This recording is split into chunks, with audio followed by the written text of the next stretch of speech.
2025 is right around the corner. Here's a few games I'm looking forward to. And yes, we're skipping GTA 6 because who the hell isn't excited for GTA 6? Sniper Elite Resistance. Let me tell you, Rebellion is milking the shit out of this World War II era. And I yearn for the days that we get a Sniper Elite in Vietnam, but they still haven't even touched the Pacific Theater World War II yet. Sniper Elite Resistance is going to be your run-of-the-mill Sniper Elite game. X-ray kill cams, stealth, long-distance snipes, but you get to play as someone else other than Carl Fairborn. And yeah, you still get to shoot Hitler in the nuts as a DLC. FBC Firebreak. A new entry in what I guess can be called the Control Universe. Firebreak is a 3-player FPS that has you playing as a member of the Federal Bureau of Control. I'm going to assume a part of the Firebreak division, going against what's called the Hiss. It's not quite clear from the trailer if this is going to tie into any of the other Remedy games like Alan Wake and Max Payne, or if there's even a campaign at all, but count me in regardless. Spine. Kind of reminds me of the 2009 Bethesda game Wet, and a little bit of Mirror's Edge as well with the parkour elements. It also mixes in some cyberpunk and gung fu as well. Judging from the trailer, we'll get some good action from different angles aside from a third-person view. Chronos: A New Dawn. Chronos: A New Dawn is a third-person survival horror game that has you playing as someone known as the Traveler and searching for rifts that bring you back to 1980s Poland. Judging from the furniture and even the technology on the Traveler's suit, I can kind of see that 1980s aesthetic.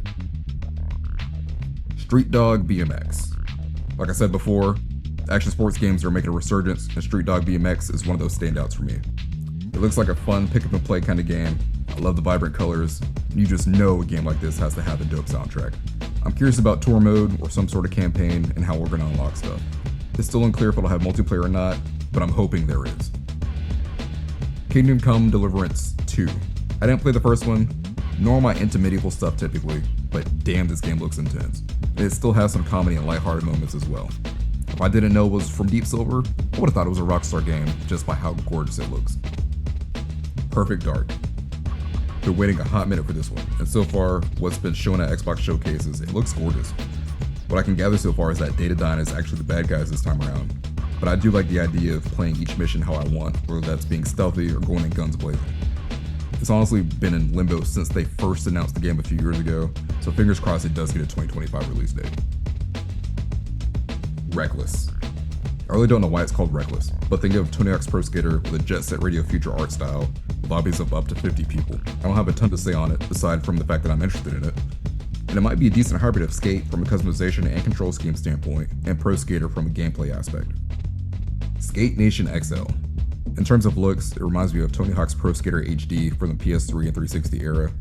From what I can gather, there's online and what would be considered your run-of-the-mill tour mode, where you do specific level challenges. No pros in the game, but there are characters representing some different countries. I'm really hoping we get the ability to make our own skaters.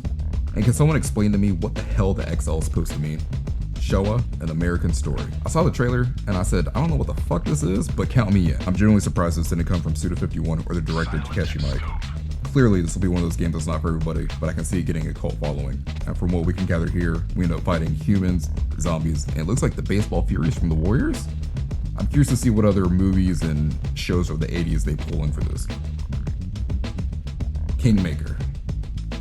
We've all thought about how cool it would be to go back in time with modern technology, and Kingmaker is exactly that. But instead of showing the townsfolk how good a McDonald's Sprite is, you're mowing down the opposing force with a vast array of weapons and vehicles. And the best part is, it's multiplayer. Skate. I know, we're still working on it. We've gone from pre-pre-pre-alpha to pre-alpha. So if nothing else, I just want a beta and a beta for console at that. I never got selected for any of their other playtests anyways.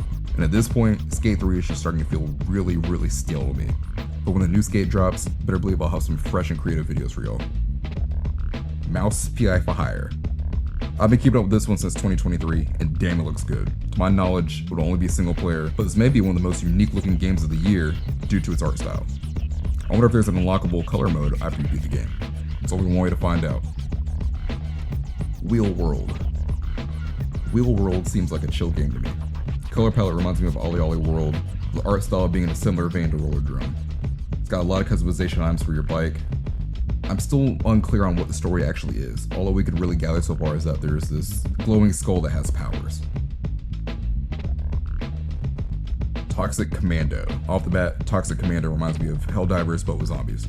And you're not a part of some super military fighting bugs and robots for democracy and freedom. It looks like it's going to be an open world game. Definitely co-op. I'm excited to see what weapons and other vehicles are going to be in the game as well. Promised Mascot Agency. I literally found this game when I was researching this video. It's a lot more than what I expected, and I'm on board for it. Looks like you'll be doing some hood rat shit with some mascots, and even having some turn-based duels with other mascots. Maybe you can collect them kind of like Pokemon. And you also get to drive your mascots around this little tuk-tuk that transforms into a plane or a boat, depending on where you are. Splitgate 2. Splitgate 2 looks like it has a lot more personality this time around. And it kind of looks like we'll get a glimpse into their universe with what I'm hoping is a campaign of sorts, judging by the trailer. Looks a lot more vibrant this time around. It's also giving off a combat sports kind of feel, similar to the finals and Combat Champions. The Run got next. The Run is a spiritual successor to NBA Street. It's actually made by some of the same people. I'm personally not sold on the game entirely just yet, but it does have my attention. My biggest hope is that it's not a basketball game where the players have special abilities. Judging by the trailer, I can kind of sort of see that happening, but it's only one way to find out. But I'm completely down for some tag team dunks and game breakers. Doom Dark Ages. Rip and tear until it is done. Doom Dark Ages will supposedly take place between Doom 64 and Doom 2016. This will explain some things like the giant mech from Doom 2016 that was part of a puzzle earlier on in that game. The trailer in its entirety also reveals some new weapons like the Chainsaw Shield and the Skull Crusher, which is just metal as fuck. I don't think Mick Gordon is doing anything with the soundtrack this time around because of some beef he had with Bethesda, but fingers crossed it's still as iconic as the others. Any games y'all excited for in 2025? Let me know.